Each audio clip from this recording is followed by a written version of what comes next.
El caminante de la fe. Hoy vamos a ver la síntesis del libro de los Hechos de los Apóstoles y dice así: fue escrito por Lucas mientras estaba en Roma con Pablo. Aquí continúa el relato del Evangelio de su autoría y retoma la historia inmediatamente después de los eventos que siguieron a la crucifixión y a la resurrección de Cristo.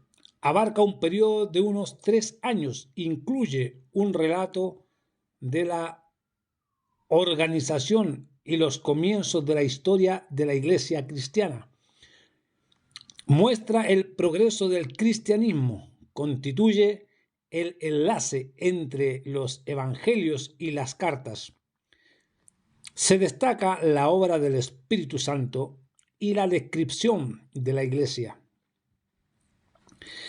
El propósito central es mostrar, con la dirección del Espíritu Santo, Cristo continúa su obra a través de los creyentes y de la Iglesia.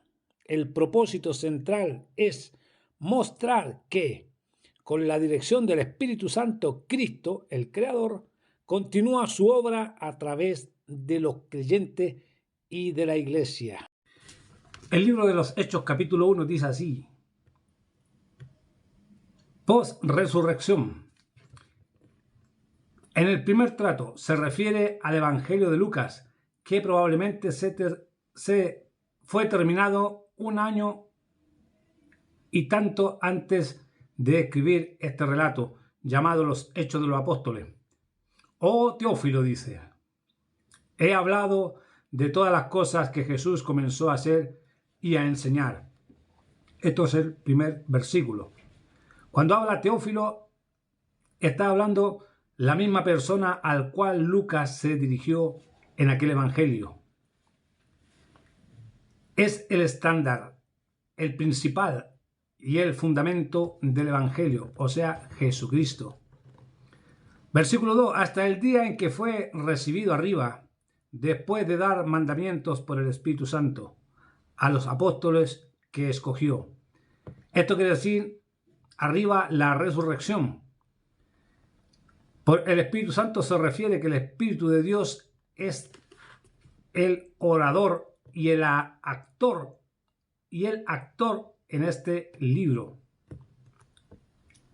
Los apóstoles que escogió se refiere al ministerio de nuestro Señor, de aproximadamente 3 años y medio, del cual los apóstoles presenciaron visual y físicamente. Versículo 3. A los cuales después de haber padecido, se presentó vivo de muchas pruebas indubitables, apareciéndoles durante 40 días y hablando del reino de Dios.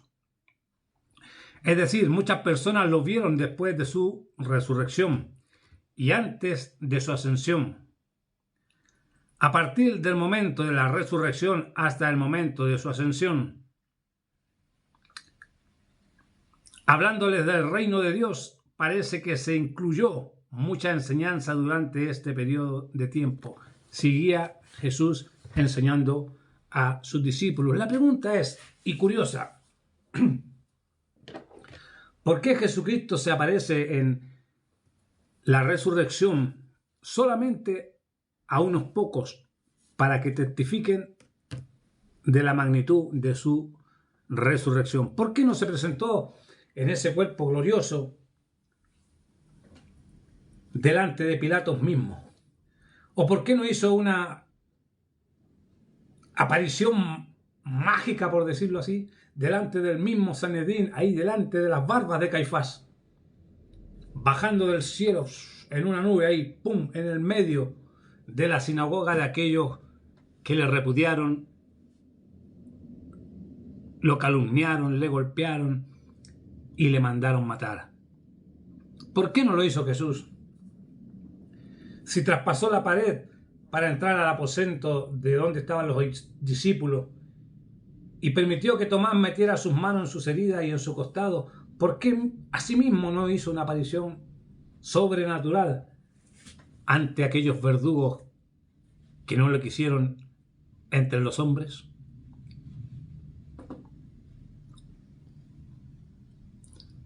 La cosa curiosa es que Jesús sabía que había mayor bendición en creer en Él sin ser visto, en que la gente creyera porque lo había visto. Bienaventurados serán las generaciones de aquellos que creerán en mi nombre sin haberme visto, dice el Señor. Bienaventurado. Y en esa bienaventuranza está toda esta generación moderna. Toda la generación que viene desde los gentiles a través del apóstol Pablo. Esa generación somos tú, yo, nuestras iglesias. Y ese es el poder grandioso por el cual Jesucristo no le apareció a todo el mundo, sino a quienes tenían que dar testimonio de la veracidad de su resurrección y dejar insertado en el ambiente espiritual el libre albedrío de creer sin ver, que eso es la fe, la certeza de lo que se espera, la convicción de lo que no se ve. Hablaba en el otro vídeo que una fe sin ser activada es muerta. El don duerme.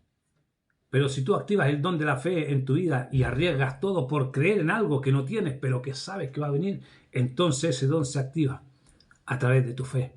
Y las cosas sobrenaturales son hechas por la fe. Creen en Cristo Jesús. Y lo sobrenatural del universo, del cosmos, se mueve, se materializa en moléculas, en partículas, en algo sólido y llega ahí donde el clamor fue hecho, por fe.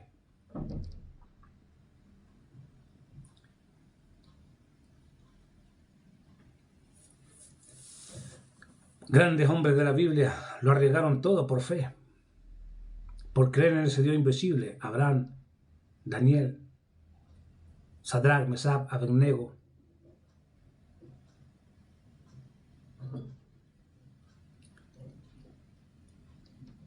La mujer del flujo de sangre, que activó su fe en tocar el manto de Jesús y recibió algo sobrenatural. El centurión que le dijo a Jesús: no necesito que entres en mi casa, di tan solo la palabra y mi siervo será sano, porque yo soy hombre de autoridad y a quien yo mando estos me obedecen. No necesito que entres en mi casa, Raboni. Simplemente di la palabra y mi siervo será sano. Y Jesús se maravilló de esa fe. No hay otro como este en toda Israel. La fe del centurión. Y el libro de los Hechos nos narra esto al Cristo. Nos unen las cartas paulinas y nos llevan a una historia sobrenatural de cómo el Maestro preparó a quienes dejó en la tierra con esa gran comisión. Que esa gran comisión la tienes tú y la tengo yo. Mateo 28, ir por el mundo, hacer discípulos, evangelizar, consolidar y enviar. Esa es la gran comisión.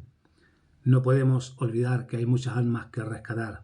Así que, hermano amado, quédate con esta síntesis del libro de los Hechos de los Apóstoles. Disfrútala, aprende de ella y activa el don de fe en tu vida. Dios te bendiga, el caminante de la fe. Shalom, feliz fin de semana.